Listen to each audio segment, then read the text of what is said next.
Apa jadinya jika seorang wanita kaya asal Jerman kehilangan tasnya di Malioboro dan justru jatuh cinta pada tukang parkir sederhana yang menolongnya? Dari perbedaan dunia yang begitu jauh, tumbuh kisah cinta hangat yang mengajarkan bahwa kebahagiaan tak selalu datang dari harta, tapi dari hati yang tulus dan kesederhanaan yang mengakar.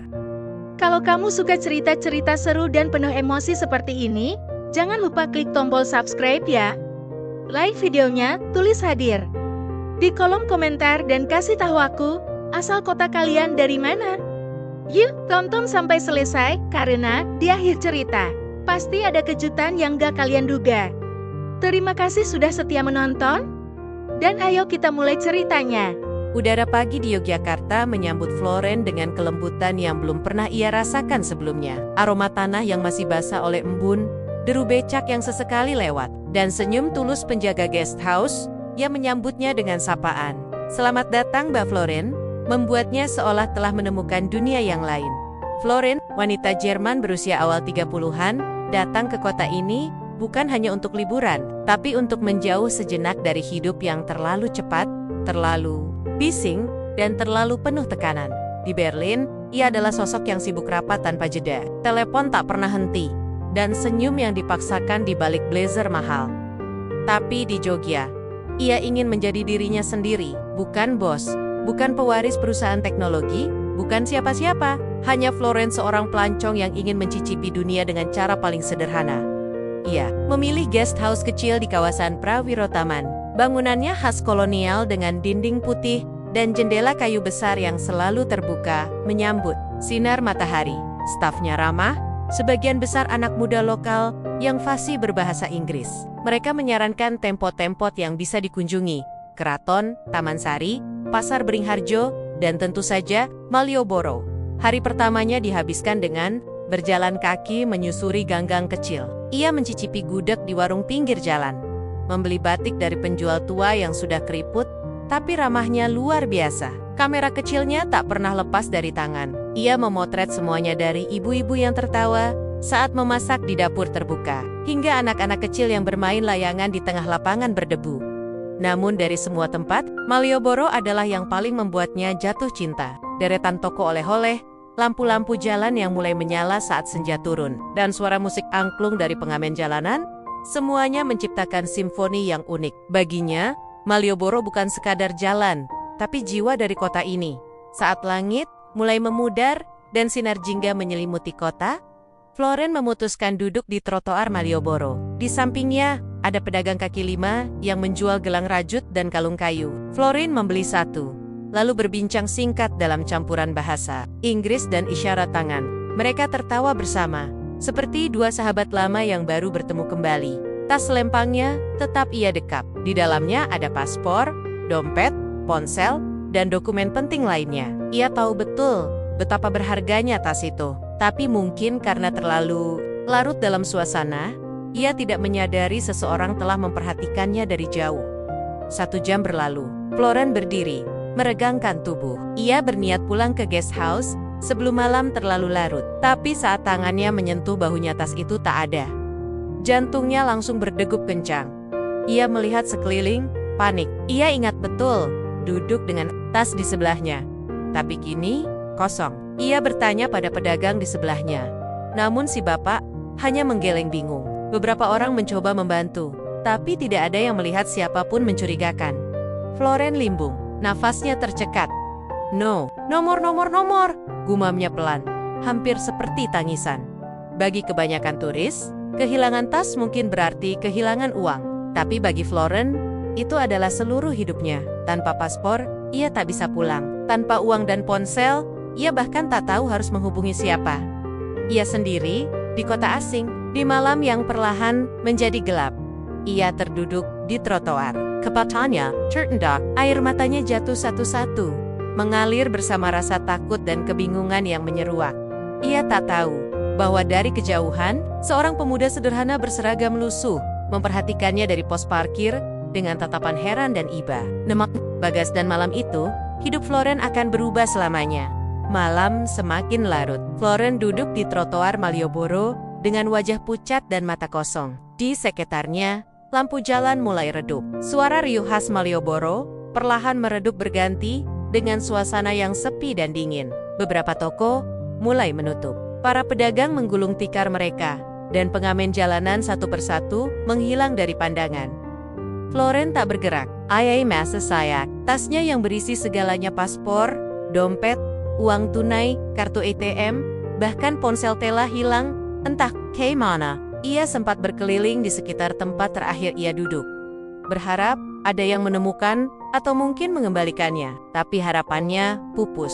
Semua yang ia butuhkan untuk pulang, untuk sekadar bertahan, kini lenyap begitu saja. Ia berdiri dengan kaki yang gemetar. Dengan bahasa Inggris terbata, ia mencoba bertanya kepada orang-orang yang lewat. Namun sebagian besar tak mengerti.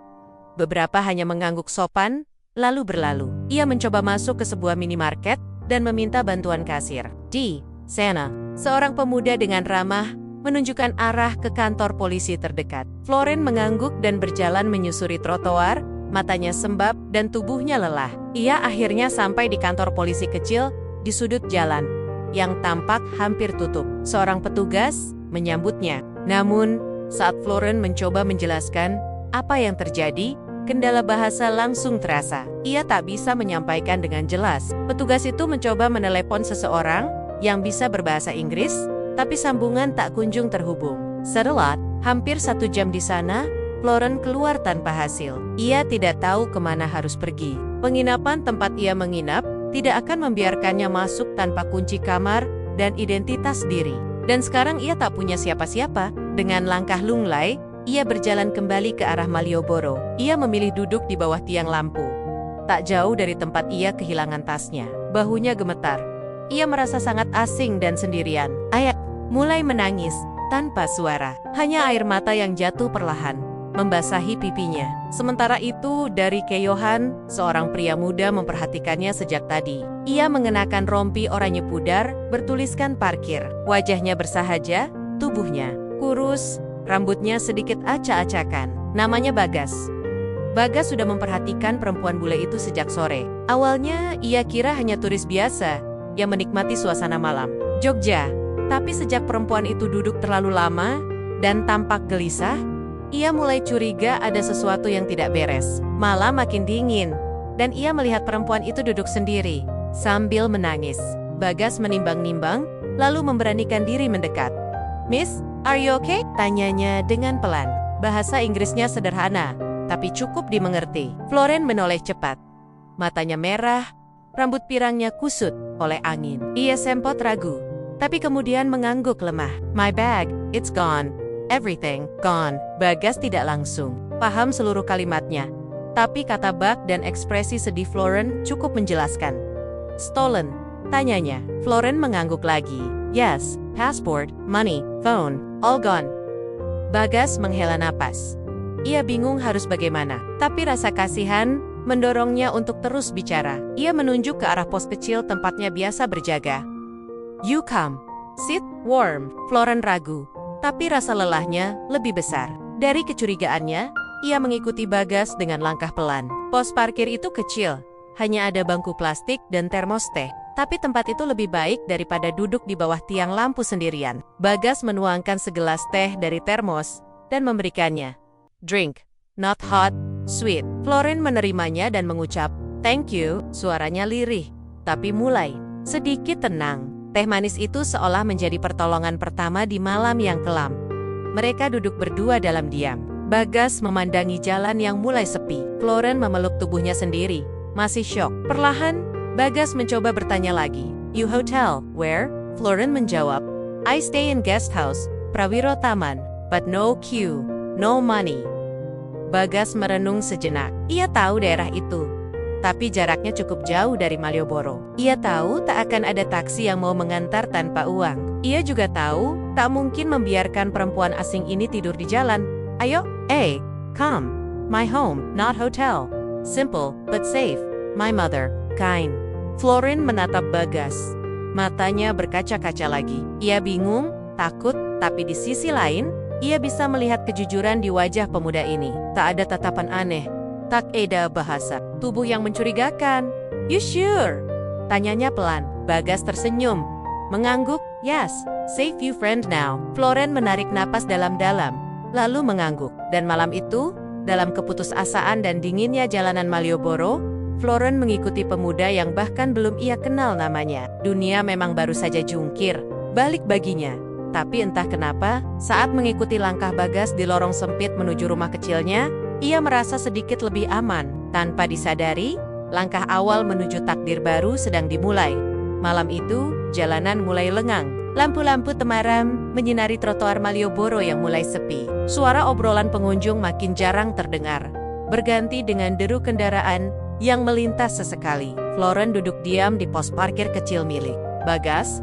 Secangkir teh manis di tangannya sudah dingin, tapi belum juga ia habiskan. Matanya masih merah, menahan letih, takut, dan bingung. Bagas berdiri di dekatnya, sesekali mencuri pandang, bingung harus berkata apa lagi. Floren melihat jam tangan di pergelangan tangannya, lalu mendesah pelan. Ia mengusap wajahnya dan menatap Bagas. "Aku tidak bisa pulang ke penginapan," katanya pelan. Bagas mengangguk pelan, meski tidak sepenuhnya mengerti. "I tahu, Floren sedang dalam masalah besar." Dan entah kenapa, hatinya tergerak untuk membantu. Ia menunjuk ke arah jalan kecil di samping gedung tua, lalu menunjuk dirinya sendiri. "Come, my home," ucapnya sambil tersenyum kecil. Floren menatap Bagas lama. Ia tidak mengenalnya. Mereka bahkan baru bicara beberapa menit. Tapi pilihan lain pun tidak ada. Ia tidak bisa menginap di jalanan, tidak bisa kembali ke guest house tanpa kunci dan uang. Dan kantor polisi pun tak bisa berbuat banyak malam itu. Ia menarik napas panjang, lalu mengangguk. Bagas senang melihat Floren bersedia ikut. Ia mematikan lampu pos parkir, mengunci rantai parkir dengan cepat, lalu mengambil helm dan jaket lusuhnya. Ia memberi isyarat agar Floren mengikutinya. Mereka berjalan beriringan menembus lorong-lorong sempit yang hanya cukup untuk satu motor lewat. Jalanan itu remang-remang, tapi terasa aman. Beberapa ibu-ibu masih duduk di depan rumah sambil berbincang pelan. Anak-anak kecil sudah tertidur di atas tikar atau digendong oleh nenek mereka. Floren terus mengikuti Bagas tanpa berkata-kata. Di tengah gang kecil yang penuh jemuran dan pot tanaman, mereka berhenti di depan sebuah rumah sederhana. Dindingnya dari batu bata ekspos, dengan pintu kayu yang tampak sudah tua. Ada lampu gantung kecil menyala redup di depan pintu. Di teras, ada rak sepatu dari bambu, dan satu sepeda tua. Bagas membuka pintu pelen-pelen, lalu memanggil lirih, "Ibu." Dari dalam terdengar suara perempuan tua menyahut. Lalu muncul sosok wanita parubaya, mengenakan daster batik. Wajahnya lembut, rambutnya disanggul sederhana. "Begitu Mel?" Anaknya datang dengan seorang perempuan asing. Ia terdiam sebentar, lalu tersenyum. "Ini tamu, Bu." "Namanya Floren," kata Bagas pelan. Ibunya tidak paham siapa Floren, tapi ia segera mendekat dan menyapa ramah. "Silakan masuk, Nak," ucapnya, lalu memberi isyarat dengan tangan. Floren sedikit ragu, tapi senyum wanita itu membuatnya merasa tenang. Ia melepas sepatu dan masuk ke rumah yang sempit tapi bersih. Lantainya berkeramik putih sederhana, dindingnya penuh gantungan foto keluarga, dan di sudut ruang tamu ada rak kecil penuh buku dan Al-Quran. Bagas menarik 2 kursi plastik dan menyuruh Floren duduk. Ibunya masuk ke dapur, lalu kembali dengan segelas air putih dan sepotong pisang goreng hangat. "Eat banana, good," kata Bagas, mencoba menjelaskan. Floren tersenyum kecil dan mencicipi satu. Rasa pisang yang manis dan hangat itu seperti pelukan kecil di malam yang dingin. Ia mengangguk dan berkata, "Thank you." Ibunya lalu duduk di samping Floren, memandangi wajah asing itu dengan tatapan penuh keingintahuan, tapi tetap hangat. Ia berbicara pada Bagas dalam bahasa Jawa, menanyakan dari mana perempuan itu, dan kenapa bisa sampai ke rumah mereka malam-malam begini. Bagas menjelaskan singkat dengan campuran bahasa Indonesia dan sedikit Inggris yang ia tahu. Ia bilang Floren kehilangan tas, tidak punya tempat tinggal, dan tidak bisa pulang. Sang ibu hanya mengangguk dan mengusap pundak Floren dengan lembut. Floren yang tak mengerti apa-apa, hanya bisa tersenyum dan mengangguk. Tapi, dari sentuhan tangan itu, ia tahu bahwa ia diterima. Setelah beberapa saat, Bagas berdiri dan menunjuk ke kamar di samping dapur. Ia mengatakan bahwa kamar itu biasa dipakai tamu, walau jarang. Kasurnya tipis, tapi bersih. Floren melihat ke arah kamar, lalu kembali menatap Bagas. "Are you sure?" I don't want to bother." Bagas tersenyum. "No bother, you rest. Tomorrow, we help." Dengan suara lelah namun tulus, Floren menjawab, "Thank you Bagas, thank you so much." Ia berjalan ke kamar, membuka pintu perlahan. Di dalamnya ada kasur kecil, kipas angin tua dan meja kayu, jendela kamar terbuka, menghadap ke tembok tetangga. Tapi buat Florin, kamar itu lebih dari cukup. Setelah hari yang kacau dan penuh ketakutan, malam itu ia merasa aman untuk pertama kalinya. Sebelum tidur, ia duduk sebentar di pinggir kasur. Pandangannya menerawang, memikirkan semua yang terjadi. Ia kehilangan segalanya hari ini. Tapi ia juga bertemu seseorang yang, entah kenapa, membuatnya percaya bahwa semuanya akan baik-baik saja. Di luar, Bagas dan ibunya masih berbincang pelan. Sang ibu berkata, "Anak ini beda, Gas.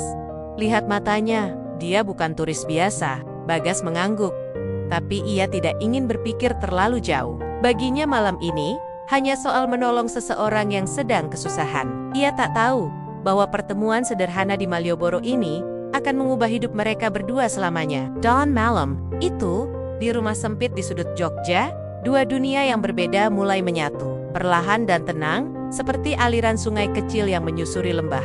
Pagi itu suara ayam jantan terdengar dari kejauhan. Sinar matahari mulai masuk lewat celah jendela kamar kecil tempat Floren tidur. Ia membuka mata perlahan, lalu duduk sambil mengusap wajah. Meski tidur di kasur tipis dan bantal yang sudah mulai kempes, tubuhnya terasa lebih segar dibanding semalam. Ia merasa lebih tenang. Rumah kecil ini mungkin sempit dan jauh dari kata mewah, tapi suasananya hangat, damai. Dari arah dapur, terdengar suara panci dan aroma harum bawang yang digoreng. Floren bangkit, lalu berjalan perlahan ke ruang tengah. Di sana, ia melihat Ibu Bagas sedang sibuk di dapur. Wanita parubaya itu menyadari kehadiran Floren dan langsung tersenyum lebar. "Selamat pagi, Floren," sapa sang ibu dengan logat Jawa yang kental, tapi intonasinya hangat. Floren tersenyum dan menjawab pelan, "Good morning, Ibu." Meski tak sepenuhnya mengerti apa yang dikatakan Ibu Bagas, ia merasa disambut dengan tulus. Sang ibu mengisyaratkan agar Floren duduk di meja makan. Tak lama kemudian, sepiring nasi pecel diletakkan di depannya. Sayuran rebus, sambal kacang, tempe goreng dan kerupuk tersusun rapi. Floren sempat ragu, tapi begitu mencicipi satu sendok, ia langsung terdiam. Rasanya lezat, berbeda dengan makanan yang biasa ia makan di negaranya. "Enak?" tanya Ibu Bagas sambil tersenyum. Floren mengangguk cepat. "Very good." Mereka makan bersama di meja kayu kecil itu. Tak banyak bicara, hanya senyum dan sesekali tawa kecil saat Ibu Bagas mencoba mengajarkan nama-nama makanan dalam bahasa Indonesia. Setelah sarapan, Floren ikut membantu mencuci piring, meskipun sang ibu berkali-kali menyuruhnya duduk saja. Hari-hari berikutnya dihabiskan Floren dengan mengikuti aktivitas keluarga kecil itu. Pagi-pagi, ia ikut ke pasar bersama Ibu Bagas. Di sana, ia belajar tawar-menawar dengan penjual sayur, menyapa para tetangga yang penasaran dengan kehadirannya, dan mencoba jajanan pasar yang belum pernah ia lihat sebelumnya. Siangnya, ia membantu Bagas di tempat parkir. Ia duduk di bangku kecil di pojok pos.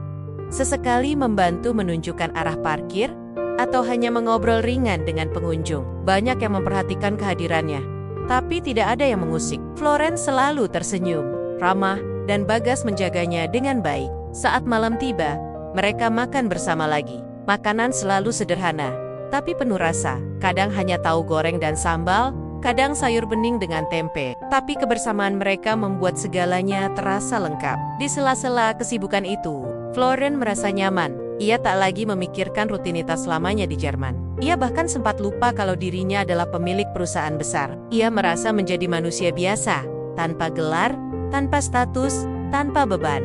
Ia mulai menyukai kehidupan sederhana yang dijalani Bagas dan ibunya. Namun, kenyataan tak bisa dihindari terlalu lama. Pada hari ketiga, seseorang dari guest house menghubungi lewat email yang dibuka Floren di warnet. Mereka menanyakan kabar dan mengatakan bahwa pihak imigrasi sudah mencari informasi karena ada laporan kehilangan dokumen. Floren mulai cemas. Ia tahu bahwa tinggal terlalu lama di Indonesia tanpa dokumen bisa menimbulkan masalah hukum. Ia menunjukkan email itu kepada Bagas. Pemuda itu membaca pelan, lalu mengangguk. "Kita harus ke kantor imigrasi, biar aku bantu," ucapnya. Floren mengangguk, meski wajahnya masih khawatir. Keesokan harinya, mereka pergi ke kantor imigrasi. Florence menjelaskan situasinya dibantu oleh penerjemah dari pihak guest house. Prosesnya tidak mudah. Ia diminta membuat laporan kehilangan, melampirkan dokumen pendukung, dan menunggu surat dari kedutaan Jerman di Jakarta. Semuanya butuh waktu dan biaya. Setelah keluar dari kantor imigrasi, Florence tampak lelah. Ia duduk di bangku taman dan menunduk. Bagas duduk di sampingnya. Diam beberapa saat. "Kamu jangan takut. Nanti selesai. Aku bantu semampuku," kata Bagas pelan. Florence menoleh dan menatapnya lama. Senyumnya lelah, tapi tulus. "Terima kasih Bagas. Tanpa kamu, aku mungkin sudah gila." Bagas hanya tersenyum kecil. Hari itu mereka pulang dalam diam. Tapi di dalam hati Florence, ada satu perasaan baru yang tumbuh perlahan. Rasa itu hangat, seperti pagi di dapur kecil. Seperti senyum ibu Bagas, seperti tangan Bagas yang menggandengnya saat menyeberang jalan. Rasa itu belum ia beri nama, tapi ia tahu hatinya mulai berubah. Malam itu, saat ia kembali ke kamar kecilnya, Florence menatap langit-langit dan berpikir, ia datang ke Jogja untuk liburan. Tapi yang ia temukan jauh lebih dari itu. Ia menemukan rumah, bukan dalam bentuk bangunan, tapi dalam bentuk orang-orang yang menerimanya apa adanya. Namun satu hal yang belum ia ketahui, perasaan nyaman itu akan segera diuji. Karena waktu terus berjalan, dan keputusan besar harus segera dibuat. Florence tidak pernah menyangka, kota yang awalnya hanya tujuan singgah, kini menjadi tempat di mana hatinya berlabuh. Setiap pagi, ia membuka jendela kecil kamar di rumah Bagas, dan membiarkan udara hangat Jogja masuk. Ia terbiasa melihat Bagas sibuk menyiapkan diri untuk bekerja. Kadang mereka sarapan bersama. Kadang hanya sempat saling melempar senyum sebelum Bagas pergi lebih dulu. Namun, bagi Florence, semua itu cukup untuk membuat harinya terasa lengkap. Hari-hari mereka berjalan seperti alur cerita sederhana, tanpa kejutan besar, tapi selalu hangat. Florence sering membantu ibu Bagas di dapur. Ia mulai terbiasa mencuci sayur, mengupas bawang, dan menanak nasi dengan cara tradisional. Kadang-kadang mereka tertawa saat Florence salah menakar garam atau lupa mematikan kompor. Tapi semua itu jadi kenangan manis yang pelen-pelen memenuhi hatinya. Bagas, di sisi lain, semakin bing-ong. Ia mulai merasa sesuatu tumbuh di antara dirinya dan Florence. Tapi perasaan itu justru membuatnya takut. Ia bukan siapa-siapa, hanya tukang parkir yang tinggal di gang sempit, dengan kehidupan yang serba cukup. Sementara Florence berasal dari dunia dunia yang hanya bisa ia lihat lewat layar televisi tua di ruang tengah. "Kalau kamu capek, istirahat ya," kata Bagas suatu sore ketika mereka berjalan pulang dari pasar. Florence hanya tersenyum dan mengangguk. Tapi dalam hatinya, ia ingin mengatakan lebih dari itu. Ia ingin bilang bahwa ia merasa damai di sini. Bahwa suara klakson becak dan obrolan warga di gang sempit lebih membuatnya tenang daripada keramaian kota besar di Jerman.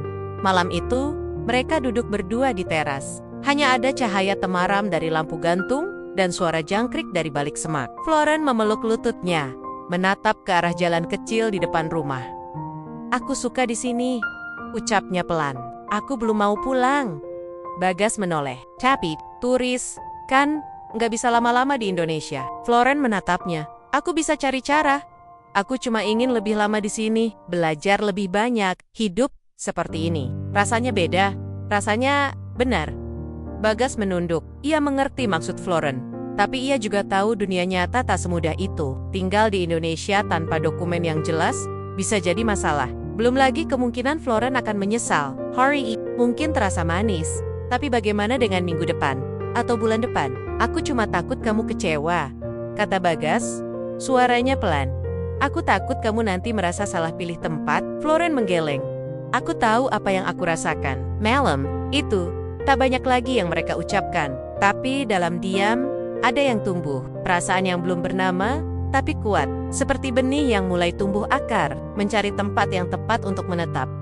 Keesokan harinya, Ibu Bagas sempat memergoki keduanya duduk berdua di teras. Beliau hanya tersenyum kecil, lalu kembali ke dapur. Beliau tahu, mungkin lebih dari siapa pun, bahwa kehangatan bukan soal rumah besar atau harta banyak, tapi tentang siapa yang bersedia duduk menemani, meski dalam kesederhanaan, hari-hari berikutnya berjalan pelan tapi pasti. Florence semakin dekat dengan warga sekitar. Ia mulai bisa menyapa tetangga, ikut membantu gotong royong kecil, dan tersenyum pada anak-anak yang bermain di gang. Banyak yang penasaran dengan keberadaannya, tapi juga mulai menerima kehadirannya dengan tangan terbuka. Namun di balik semua itu, ada kecemasan yang terus mengganggu. Guest house tempat Floren menginap sebelumnya mulai menghubungi. Mereka menanyakan keberadaannya. Lalu pihak imigrasi juga mengirim pesan melalui email, menanyakan rencana kepulangannya. Semua itu menjadi beban yang dayam-dayam ia simpan sendiri. Suatu sore, setelah pulang dari pasar, Floren duduk di dapur bersama Ibu Bagas. Ia mencoba tersenyum, tapi tatapannya kosong. "Kamu kenapa, Nak?" tanya Ibu Bagas sambil mengaduk sayur. Floren menatap beliau, lalu menghela napas. "Kalau aku harus pulang, Ibu akan sedih?" Ibu Bagas tersenyum lembut. "Yang penting, kamu bahagia. Kalau hatimu tenang di sini, kami senang. Tapi kalau memang harus pergi, gak apa-apa, rumah ini tetap akan terbuka." Jawaban itu membuat mata Floren berkaca-kaca. Ia merasa seperti anak yang diterima tanpa syarat. Diterima bukan karena siapa dia, tapi karena hatinya. Bagas masuk tak lama kemudian. Ia melihat suasana di dapur yang agak hening. Floren tersenyum, mencoba menutup kegelisahannya. Tapi Bagas tahu, saat seperti ini, kata-kata tak lagi cukup. Ia harus mulai memikirkan apa yang bisa ia lakukan. Bukan hanya untuk menahan Floren tetap tinggal, tapi untuk menunjukkan bahwa ia bisa dipercaya, bisa diandalkan. Di benaknya, mulai ia tak tahu bagaimana caranya, tapi ia harus mencari jalan. Karena untuk pertama kalinya dalam hidupnya, ia merasa punya alasan kuat untuk berjuang. Dan alasan itu kini duduk di ruang kecil rumahnya, dengan mata biru yang penuh harap. Hari itu, suasana di rumah kecil Bagas terasa berbeda. Langit Jogja mendung sejak pagi, seolah ikut menyimpan sesuatu yang berat. Floren duduk di ruang tamu dengan wajah tegang, tangannya menggenggam sebuah kotak kecil. Ia sudah memikirkan ini selama berhari-hari, dan kini saatnya bicara. Bagas baru pulang dari tempat parkir. Wajahnya lelah, tapi matanya tetap lembut seperti biasa. Ia menyapa Floren singkat, lalu masuk untuk mencuci tangan. Saat ia kembali, Floren sudah berdiri. "Aku mau bilang sesuatu," kata Floren perlahan. Bagas menatapnya, lalu mengangguk. "Silakan." Floren mengambil napas dalam-dalam, lalu mengulurkan kotak kecil itu. "Aku tahu ini mungkin aneh, tapi aku serius. Aku ingin kamu menikah denganku, Bagas." Bagas membeku. Waktu seolah berhenti. "Apa?" Suaranya hampir tak terdengar. "Aku serius. Aku tahu kamu bukan orang kaya. Aku tahu kamu hidup sederhana. Tapi, aku tidak peduli. Aku nyaman di sini. Aku nyaman sama kamu. Kamu jujur. Kamu baik. Aku belum pernah merasa seperti ini sebelumnya." Bagas menatap kotak itu. Ia tahu isi di dalamnya cincin sederhana, tapi cukup untuk membuat dadanya sesak. Ia menunduk, lalu duduk perlahan. Floren masih berdiri, matanya mulai berkaca-kaca. "Floren, kamu tahu aku siapa?" Floren mengangguk.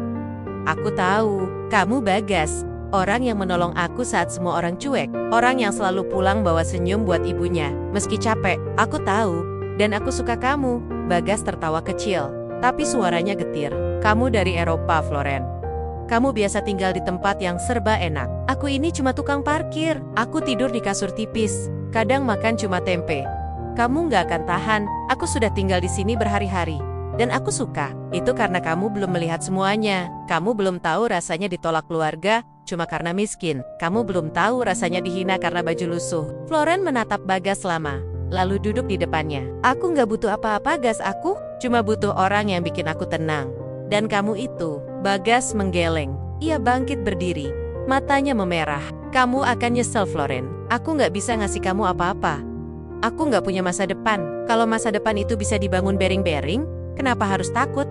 Bagas menunduk lagi. Ia ingin memeluk Floren, ingin menerima lamaran itu. Tapi ada sesuatu yang mengganjal di dadanya. Harga diri, ketakutan, rasa tidak pantas. "Aku minta maaf, Floren," katanya pelan. "Tapi aku nggak bisa." Floren terdiam. Kotak cincin itu tetap terbuka di tangannya. Perlahan ia menutupnya kembali, lalu berdiri. Wajahnya datar, tapi matanya penuh luka. "Kalau itu keputusanmu, aku nggak akan memaksa." Bagas tidak menjawab. Ia menatap lantai. Hatinya seperti diperas, tapi ia tetap diam. Floren melangkah keluar. Suara langkahnya pelan, tapi menggema di dada Bagas seperti palu besar. Ibu Bagas muncul dari dapur, memandangi mereka bergantian. Ia tahu sesuatu sedang terjadi, tapi memilih tidak ikut campur. Setelah Floren pergi, Bagas duduk di depan rumah. Hujan mulai turun perlahan. Ia menatap langit yang gelap. Ia membayangkan Floren berjalan sendirian, kembali ke dunia yang jauh dari kehidupannya. Ia membayangkan gadis itu kembali ke Jerman, membawa luka yang seharusnya tidak pernah ia beri. Ia membayangkan senyum Floren, tawa Floren, semua hal yang membuat harinya lebih hidup dan kini hilang. Ibu Bagas duduk di sebelahnya. "Kamu nolak dia?" tanyanya lembut. Bagas mengangguk pelan. "Aku nggak pantas, Bu." Ibunya napas panjang. "Kadang yang pantas itu bukan soal uang atau status, tapi siapa yang bisa saling jagain. Aku cuma takut, Bu. Takut dia menderita kalau ikut aku. Kalau dia mau jalanin, kenapa kamu nggak percaya?" Bagas terdiam. Hari itu, malam datang lebih cepat. Hujan turun lebih deras, dan hati Bagas terasa lebih sepi dari biasanya. Floren kembali ke guest house dalam diam. Ia tidak menangis. Ia hanya duduk menatap jendela, membiarkan hujan menghapus bayangan. Senyuman yang pernah membuatnya bahagia. Ia tak menyesal mencintai Bagas. Tapi ia menyesal, Bagas tak cukup percaya pada cinta itu. Di sudut kota Jogja yang ramai dan hangat, dua hati kini sama-sama luka. Karena satu keputusan, karena satu ketakutan. Dan entah apa yang akan terjadi setelah malam itu. Sejak Floren pergi, suasana rumah Bagas berubah. Dapur yang biasanya hangat dengan tawa dan aroma masakan, kini terasa sepi. Tak ada lagi langkah ringan di pagi hari, atau suara tanya dari wanita asing yang mulai terbiasa dengan bumbu dapur. Bagas mencoba bersikap biasa saja, tetapi matanya sering menatap kosong ke jalan setapak menuju rumahnya. Berharap sosok itu muncul lagi. Namun harapan, hanya tinggal harapan. Floren tak pernah kembali. Bagas menghabiskan lebih banyak waktu di tempat parkir. Ia duduk berlama-lama di pos kecilnya. Meskipun kendaraan yang masuk bisa dihitung jari. Teman-temannya sempat bertanya, "Loh, cewek bule yang kemarin kemana, Gas?" Bagas hanya tersenyum kaku. "Pulang," jawabnya singkat. Suatu sore, ia sedang membersihkan motor tuanya ketika suara ibunya memanggil dari dalam rumah. "Gas, coba lihat TV sebentar. Itu perempuan bule yang kemarin. Namanya Floren bukan?" Dengan rasa penasaran, Bagas mendekat ke ruang tengah. Di layar televisi, seorang reporter membacakan berita dengan gambar latar Floren yang tersenyum dalam balutan setelan jas elegan. Teks di bawah layar membuat Bagas tertegun. Floren Muller, pewaris perusahaan teknologi terbesar kedua di Jerman, dikabarkan sempat menghilang dari publik selama beberapa hari. Bagas tak bisa bicara. Tubuhnya diam di tempat, tangannya mencengkeram. Kursi kayu di sebelahnya, ibunya menatap wajah Bagas penuh iba. "Gas, kamu tahu dari awal?" Bagas menggeleng pelan. "Enggak, Bu. Saya kira dia cuma turis biasa. Saya nggak tahu dia orang penting seperti itu." Berita itu terus berputar di kepalanya sepanjang malam. Ia teringat saat pertama kali melihat Floren duduk di trotoar, wajahnya lusuh, rambutnya acak-acakan. Tak ada sedikit pun kesan kemewahan. Perempuan itu makan tahu, isi dan minum es teh seperti orang lokal. Ia tertawa ketika diajak naik motor butut. Ia bahkan rela bangun subuh untuk ikut ke pasar. Bagas memejamkan mata, menahan sesak yang naik ke dada. "Aku sudah menyakitinya, Bu," ucapnya lirih saat mereka sedang makan malam. Ibunya meletakkan sendok. "Kamu tahu, Gas, cinta itu bukan soal siapa yang punya apa, tapi soal siapa yang mau tinggal, walaupun tahu semua kekuranganmu." Bagas menghela napas berat. "Tapi, aku ini siapa, Bu? Tukang parkir, rumah kecil, motor tua, apa pantas?" Sang ibu tersenyum, menepuk tangan anaknya dengan lembut. "Justru karena kamu jujur, dan gak berpura-pura, kamu itu pantas, Gas. Perempuan seperti dia datang jauh-jauh, bukan buat lihat hartamu, tapi hatimu." Bagas menunduk. Kata-kata ibunya seperti tamparan. Ia sadar, selama ini yang membuatnya menolak bukan karena tidak suka, tapi karena takut.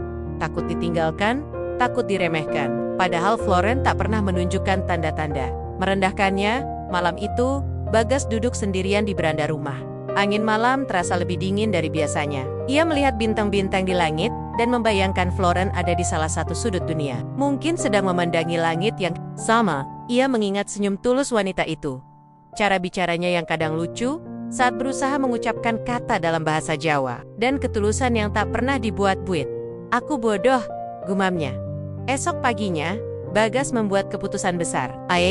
Tas kecil berisi pakaian, beberapa dokumen, dan sedikit uang tabungan. Ia tak tahu kemana harus mencari Floren. Tapi ia tahu satu hal. Ia tak ingin kehilangan lagi. Ibunya mengantar sampai ke depan rumah. Cari dia, Gas. Jangan biarkan orang. Sebaik dia pergi, cuma karena kamu merasa tidak cukup. Bagas mengangguk mantap.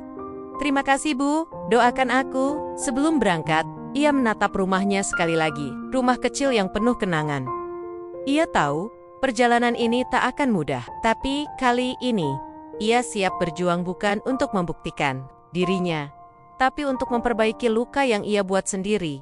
Dan di dalam hatinya, ia berharap, semoga belum terlambat.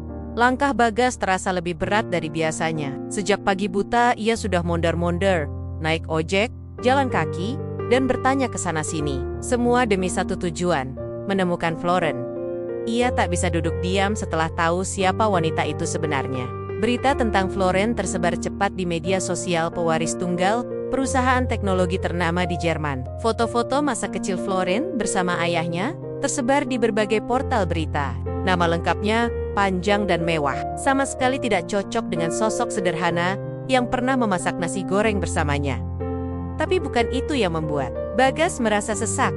Ia sadar, selama ini Floren tidak pernah menyombongkan apapun. Tidak pernah bicara soal kekayaan, tidak pernah memperlihatkan kehidupan mewah. Justru Floren datang membawa kehangatan dan ketulusan yang sulit ditemukan, bahkan di antara orang-orang yang sudah lama dikenal Bagas.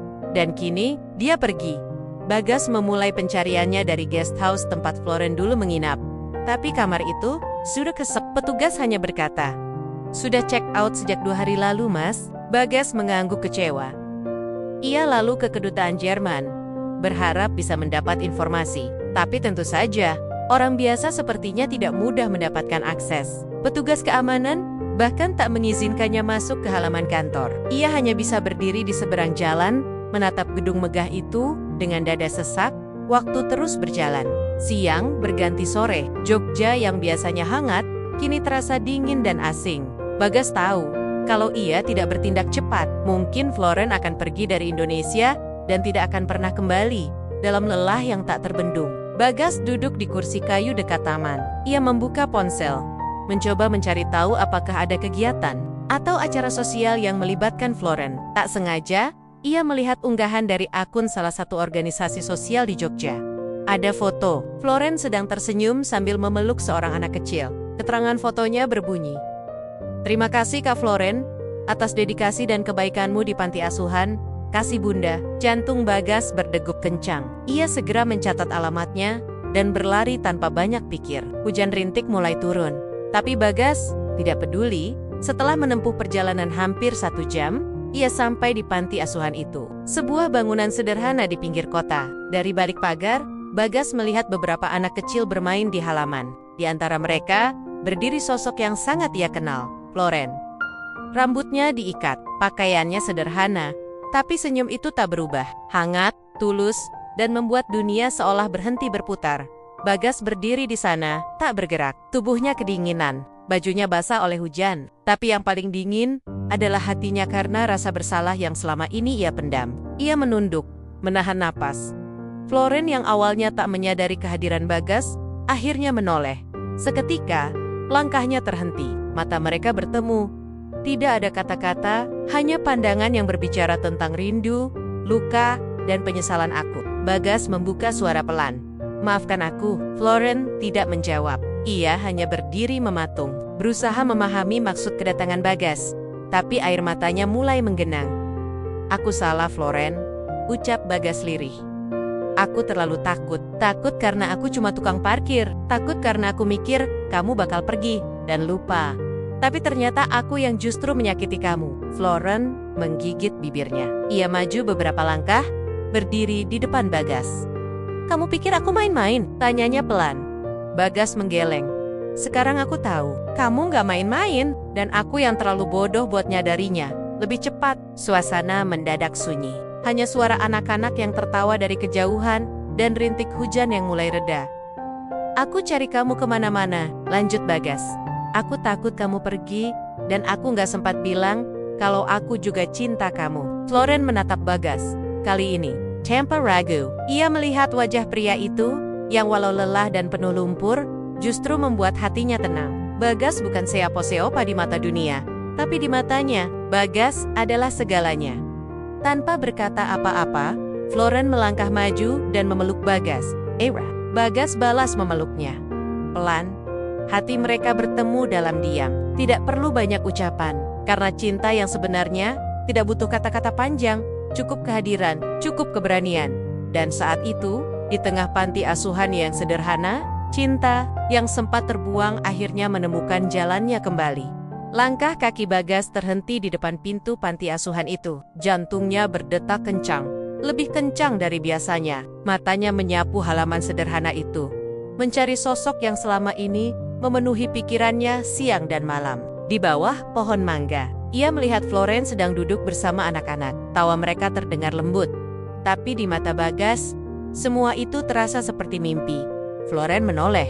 Pandangan mereka bertemu. Waktu seolah berhenti, Floren bangkit perlahan. Senyum di wajahnya sempat menghilang, lalu muncul lagi dengan canggung. Bagas berjalan mendekat. Tidak ada kata yang keluar dari mulutnya saat itu. Hanya napas yang terasa berat dan mata yang mulai memerah. "Aku nyari kamu kemana-mana," ucap Bagas pelan. Floren menggigit bibirnya. "Kenapa? Aku salah," jawab Bagas. "Waktu kamu melamar, aku takut. Aku pikir kamu cuma main-main. Aku pikir aku nggak pantas." Floren menunduk. "Aku enggak main-main, Gas. Aku serius." Bagas menarik napas panjang. "Aku tahu sekarang. Setelah kamu pergi, aku lihat berita. Aku baru sadar siapa kamu sebenarnya. Tapi itu bukan yang bikin aku nyesel." Floren mengangkat wajahnya. "Aku nyesel karena aku nyakitin kamu. Aku tahu kamu tulus. Kamu bukan datang buat sombong. Kamu datang buat sayang sama aku. Dan aku malah dorong kamu pergi." Suara Bagas mulai bergetar. Anak-anak di sekitar mereka mendengarkan diam-diam. Beberapa duduk di ayunan. Sebagian lagi pura-pura bermain. Tapi matanya terus mengamati dua orang dewasa yang sedang membuka luka di depan mereka. "Aku takut kamu malu sama aku," lanjut Bagas. "Aku tukang parkir, Floren. Aku cuma orang biasa. Rumahku reyot, hidupku sederhana. Aku nggak punya apa-apa." Floren mendekat. Matanya berkaca-kaca. "Aku nggak butuh kamu punya semuanya. Aku cuma mau kamu. Kamu yang sederhana, yang jujur, yang baik. Kamu yang ngajarin aku ngerasain hal yang gak pernah aku dapet di Jerman. Kamu yang bikin aku ngerti apa itu pulang." Air mata mulai turun dari mata Floren. Bagas nyaris tak bisa berkata-kata. Dunia terasa hening. Hanya detak jantung mereka yang berdentum kencang. Floren mengambil tangan Bagas, menggenggamnya erat. "Aku Floren. Aku memang pewaris perusahaan besar. Tapi aku juga manusia. Aku juga punya hati. Dan hatiku udah jatuh ke kamu. Aku nggak peduli kamu siapa. Aku cuma ingin jalanin hidup sama kamu." Bagas menahan tangis. Ia tidak sanggup berkata apapun. Ia hanya menarik Floren ke pelukannya. Hangat, tulus, lama, di bawah langit senja Jogja yang perlahan memerah. Mereka berdiri dalam pelukan panjang. Tak ada lagi perbedaan bahasa, budaya, atau status. Yang ada hanya dua orang yang akhirnya saling jujur dan memilih untuk saling menerima. Salah satu anak panti berseru, "Cium dong, Om." Anak-anak lain tertawa serempak. Floren tersipu. Bagus menoleh ke mereka, lalu ke Floren. "Boleh?" Floren hanya tersenyum dan mengangguk pelan. Bagas menunduk, mencium kening wanita yang kini tak ingin ia lepaskan seumur hidup. Tepuk tangan pecah dari anak-anak panti. Tawa mereka mengisi udara sore. Beberapa berlari-lari kecil, pura-pura jadi fotografer. Suasana berubah hangat dan penuh cinta. Floren menyandarkan kepalanya di dada Bagas. "Aku akan tinggal lebih lama di Jogja. Aku ingin bantu di panti ini." Bagas mengangguk. "Aku juga mau bantu. Mungkin ini cara kita buat balesin kebaikan hidup." Mereka berdua duduk di ayunan kayu. Matahari mulai turun, menyisakan cahaya oranye di ufuk barat. Anak-anak bermain di halaman. Beberapa mendekat, duduk di pangkuan Floren dan Bagas. Tak ada lagi keraguan di hati Bagas. Ia tahu, mencintai Floren bukanlah kesalahan. Yang salah adalah menganggap dirinya tidak layak. Padahal cinta tidak pernah menimbang dengan timbangan harta atau kasta. Sore itu menjadi titik balik bagi mereka berdua. Di tempat yang sederhana, dengan tawa anak-anak sebagai musik latar, mereka menemukan cinta yang sebenarnya. Dan bagi Bagas, Jogja tak pernah lagi sama sejak wanita asing itu datang dengan tas hilangnya. Dan justru meninggalkan cinta yang tak akan pernah ia temukan di tempat lain. Beberapa bulan telah berlalu sejak kejadian di panti asuhan itu. Waktu berjalan cepat. tapi cinta Floren dan Bagas tumbuh makin dalam. Mereka tidak membutuhkan pesta mewah, undangan ribuan, atau gaun pengantin dari desainer terkenal. Mereka ingin saling menggenggam tangan dan mengikat janji di hadapan orang-orang yang benar-benar berarti. Dalam hidup mereka, pernikahan mereka digelar di sebuah pendopo sederhana, tidak jauh dari rumah Ibunda Bagas. Lantainya dari kayu haizania dari bunga-bunga lokal yang dipetik sendiri oleh anak-anak panti. Tidak ada dekorasi mahal, tapi semuanya terasa hangat. Senyum lebar Bagas tak pernah lepas sejak pagi. Floren pun tak kalah bahagia. Ia mengenakan kebaya putih sederhana, rambutnya disanggul rapi, dan wajahnya memancarkan kebahagiaan yang tulus. Ibunda Bagas duduk di barisan depan. Air matanya menetes perlahan saat melihat putranya mengucap janji pernikahan. Ia tahu hidup Bagas tidak mudah, tapi hari itu, ia merasa semua perjuangan dan doa yang selama ini ia panjatkan, akhirnya terjawab. Bagas bukan hanya menemukan cinta, tapi juga seseorang yang benar-benar melihat nilai dalam dirinya. Floren tersenyum, menatap mata suaminya.